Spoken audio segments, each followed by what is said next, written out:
కొంచెం చేయాలి చెప్తున్నా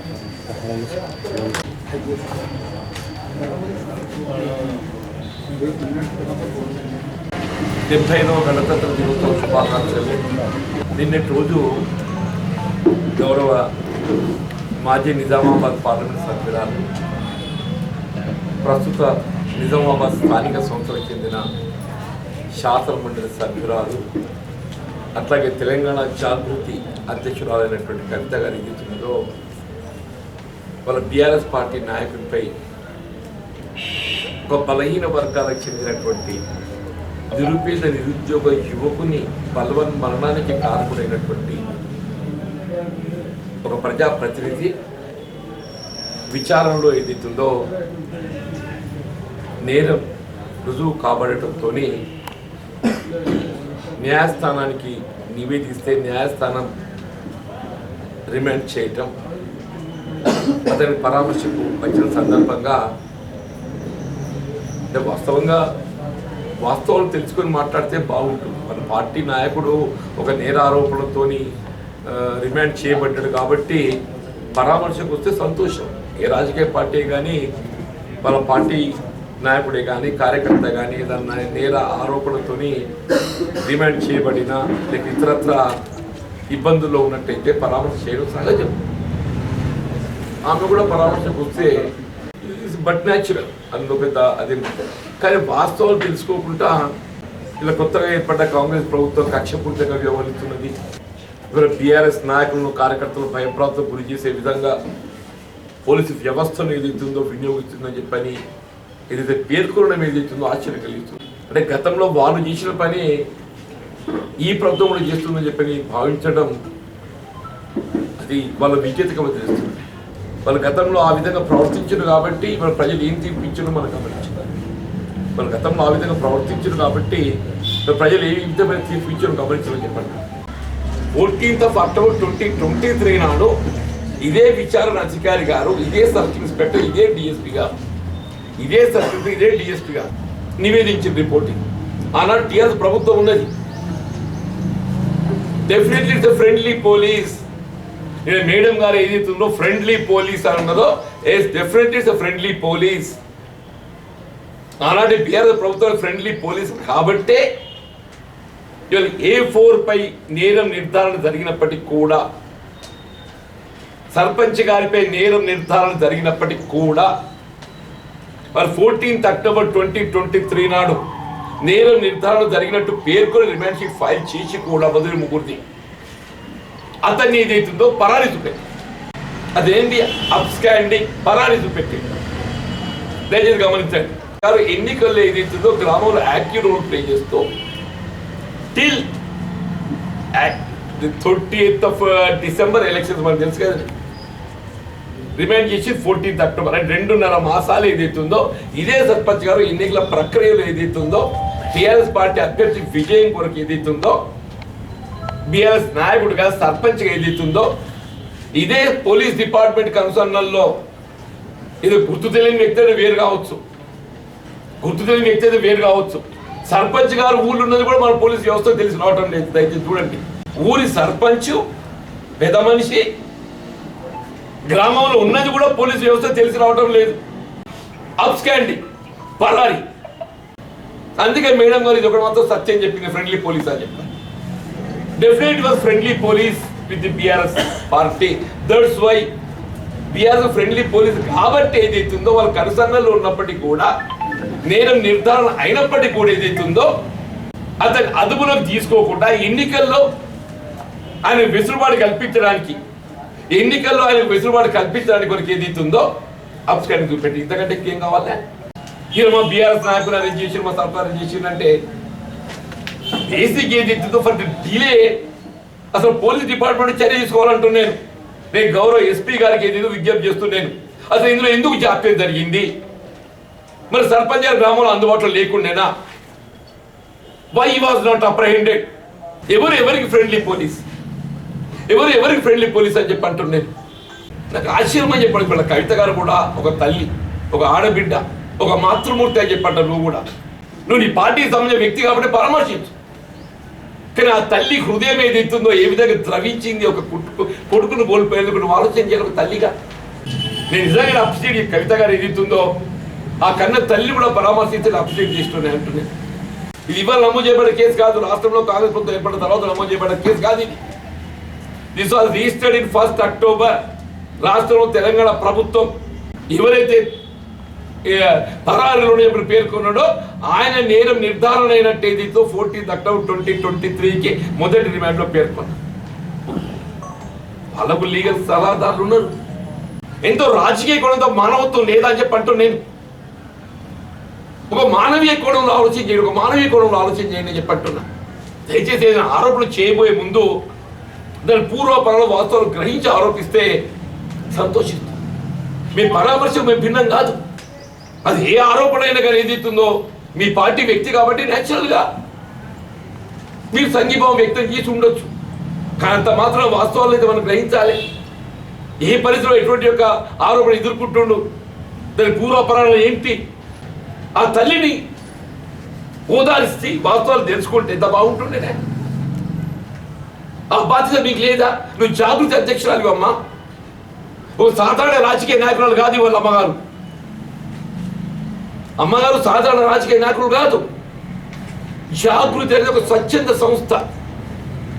జాగృతి ఒక స్వచ్ఛంద సంస్థ అని చెప్పి అంటున్నా. ఇదే మీ స్వచ్ఛంద సంస్థ యొక్క లక్ష్యం. స్వతంత్ర వ్యవస్థతో నేను ఏదో విచారణ చేయించండి అమ్మా. ఇప్పుడే నువ్వు స్వతంత్ర వ్యవస్థతో విచారణ చేయించానమ్మా. వాస్తవ దశలో ప్రయత్నం చేయనమ్మా అని చెప్పి అంటున్నాను. ఇది డెఫినెట్లీ అసలు వాస్తవం ఇతని చావుకి ఏదైతుందో party police department are also responsible. Police గట్ట సరైన సమయంలో స్పందించి ఉంటే ఈ పిల్లాడు బలి కాకపోతుందని చెప్పాను. పోలీస్ నిర్లక్ష్యం because of police friendly with BRS party friendly police కాబట్టి ఏదైతుందో గ్రామంలో ఒక సర్పంచ్ గారు గ్రామంలో లేడు, అప్స్టాండింగ్ లో పరాలు ఉండని చెప్పంటే మరి ఆ ఎస్పీ గారు విచారణ చేయాలని అంటున్నా. ఎస్పీ గారు విచారణ చేయాలి. 14 అక్టోబర్కి వెళ్ళి ఏదైతే టిల్ ఈజ్ అరెస్టెడ్ ఆన్ 17. 3 మాసాలు ఏదైతుందో ఒక గ్రామ సర్పంచ్ గారు ఏదైతే పోలీసు దొరకకుండా ఆయన ఎన్నికల్లో ప్రధాన ఇన్ఛార్జ్ అక్కడ. ఇప్పటికైనా వాస్తవం గ్రహించండి. గతంలో మీరే విధంగా ప్రవర్తించిన అందరూ అట్లా అనుకోకుండా నాకు అంటున్నా. మాకే ప్రజా జీవితం వాళ్ళ కొత్త కాదు. నాకు అధికారం కొత్తది కాదు. నేను ప్రజా జీవితంలో అధికార పార్టీలో ఉన్న ప్రతిపక్షంలో, నా అధికార పార్టీలో బాధ్యత నిర్వర్తించే, ప్రతిపక్ష పార్టీలో బాధ్యత నిర్వర్తించే. ఏ రాజకీయ పార్టీ కూడా అధికారం శాశ్వతం కాదు. కానీ మా ఆలోచన విధానం శాశ్వతం అంటున్నాం. మా ప్రజా సంబంధాలు శాశ్వతం చెప్పంటున్నాం. మా ఆలోచన విధానం శాశ్వతం చెప్పంటున్నాం. అందరు మీలాగా అనుకుంటే ఎట్లమ్మా అంటున్నా. యాక్చువల్లీ ఈ సంఘటనకు సంబంధించి ఎమ్మెల్యే గారు మాట్లాడి వాళ్ళ కార్యకర్త కాబట్టి మాట్లాడినట్టు ఆ గ్రామ మా దామోదర్ రెడ్డి గారు పార్టీ ఎప్పుడైతే నన్ను ఉటంకిస్తూ జీవన్ రెడ్డి గారు కక్షపూర్తి వివరిస్తున్నారంటే నాకు ఆశ్చర్యం కలిగినప్పుడు జీవన్ రెడ్డి గారు కక్షపూర్తి వివరిస్తే నీ వాళ్ళు ఇట్లుండకపోదు అని చెప్పి అంటున్నాను. తప్పు చేసి కూడా తప్పు అన్నదంటే ఇట్లా అంటున్నాను. మీరు ఎన్ని దోపిడీలు చేసే సహించుకుంటూ ఉండమంటారా? ఇప్పుడు కాళేశ్వరం ప్రాజెక్టు జరిగిన అవినీతిని వెలికి తీయాలని చెప్పి కోరుతుంది తప్ప నాది. మిషన్ భగీరథ జరిగిన కుంభకోణం వెలికి తీయాలని చెప్పడం తప్ప నాది. యాదాద్రి పవర్ ప్రాజెక్టు జరిగిన కుంభకోణం వెలికి తీయాలని చెప్పడం తప్ప నాది. ఈ రాష్ట్రాన్ని ఏదైతే ఈ కమిషన్ తక్కువ అప్పులు ఒప్పులు ఎట్లా జరిగింది అది వెలికి తీయాలని చెప్పి కోరుతున్నాను తప్ప నాది. నాకు ఆ బాధ్యత లేదా? ఇటు వాస్తవాలు మాట్లాడి నేను కక్షపూర్తి అనుకుంటున్నాను అంటున్నా. మీరు సర్వే చరిత్ర బాగున్నది. మీరు ఇప్పుడే గింతగా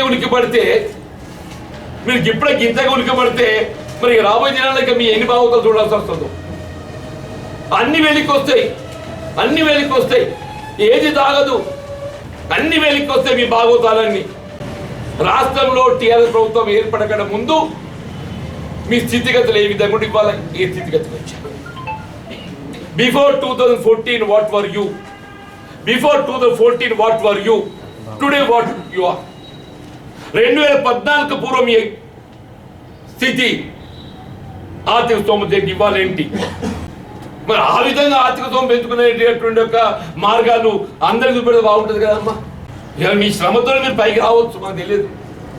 మీ ఇంటెలెక్చువాలిటీ, మీ మేధస్సుతో మీరు పైకి రావచ్చు అమ్మా. మీకున్న మేధస్సుతో ఏది ఇస్తుందో మీరు వందలు వేల కోట్లకు అధిపతి కావచ్చు. మీరు అందులో కొద్దిగా సామాన్య ప్రజానికాన్ని కూడా ఆ మేధస్సులో కొంత భాగం ఇట్లా పైకి రావచ్చురా నా లెక్క మీరు అని చెప్పి చూపెట్టి మంచిగా ఉంటుంది కదమ్మా. తెలంగాణ రాష్ట్ర సాధన కేవలం మీ కొరకే, మీ కుటుంబం కొరకే కాదు కదా. తెలంగాణ రాష్ట్ర సాధన కేవలం మీ కొరకు, మీ కుటుంబం కొరకే కాదు కదా. సామాన్య ప్రజానికం కూడా ఏదైతుందో ఆ ఫలాలు పొందాలద్దమ్మా. మీరు వందల వేల కోట్లకు అధిపతులు అయితే మొత్తం తెలంగాణ బాగుపడేటేనమ్మా. మీరు విలాసవంతమైన జీవితం గడిపితే అందరూ అటువంటి విలాసవంతమైన జీవితం గడిపినట్టేనా? వాస్తవాలు మాట్లాడితే ఎందుకు కులికిపడడం అంటూ, వాస్తవాలు మాట ఎందుకు కులికిపడడం చెప్పంటున్నా. గ్రహించండి, తెలుసుకోండి, గతంలో జరిగిన పొరపాటు తెలుసుకోండి. You realise. పశ్చాత్తాపం. యేసుప్రభువు ఏం చెప్పిండు? పశ్చాత్తాపాన్ని మించినటువంటి యొక్క శిక్ష ఇది లేదన్న. మీరు మరణం చేసుకోండి, మీతో ఏంటి పొరపాటు జరిగినాయి. పశ్చాత్తాపం అని మాతో పొరపాటు జరిగింది, ఇది జరిగి ఉండవలసింది కాదు, చేసి ఉండవలసింది కాదు. You go back to 2014. You go back to your original position 2014. తెలిసి వస్తుందమ్మా మీకు.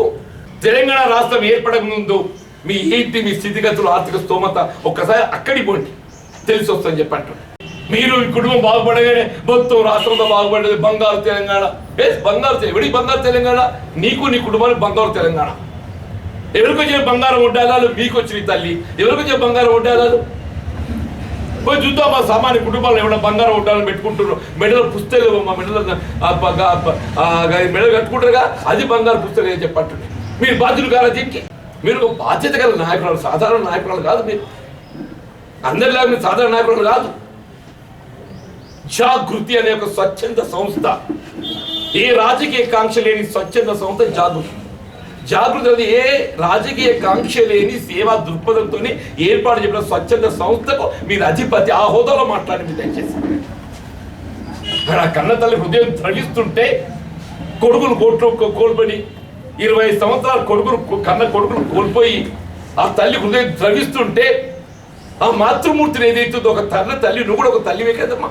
ఒక ఆడబిడ్డకు ఆలోచన చేయాలని బాధ మీకు లేదమ్మా. సారీ, నిజంగా కూడా చాలా బాధ అనిపిస్తుంది. అప్పుడు 1 అక్టోబర్ నేరం జరిగితే 14 అక్టోబర్ నేరం నిర్ధారణ అయితే, ఎన్నికల్లో అతడు పాల్గొనే విధంగా విసులుబాటు కల్పించి 3 మాసాలు నిరీక్షించి బీఆర్ఎస్ పార్టీకి ఫ్రెండ్లీ పార్టీ వ్యవహరించింది పోలీసు అంటారు. నేను విచారణ చేయమంటాను. నేను మేడం డిమాండ్ చేస్తున్నా, నేను డిమాండ్ చేస్తున్నా. Why the police have failed in apprehending that fellow? ఆ సర్పంచ్ అరెస్ట్ చేయడం లోపల నువ్వు ఎందుకు పోలీస్ ఇండక్షన్ చేసింది? దయచేసి గౌరవ ఎస్పీ గారు ఏదైతుందో మీరు విచారణ చేపిస్తారు. నేను డిమాండ్ చేస్తున్నా. ఆమె కాదు, నేను డిమాండ్ చేస్తున్నా అంటున్నాను. నేను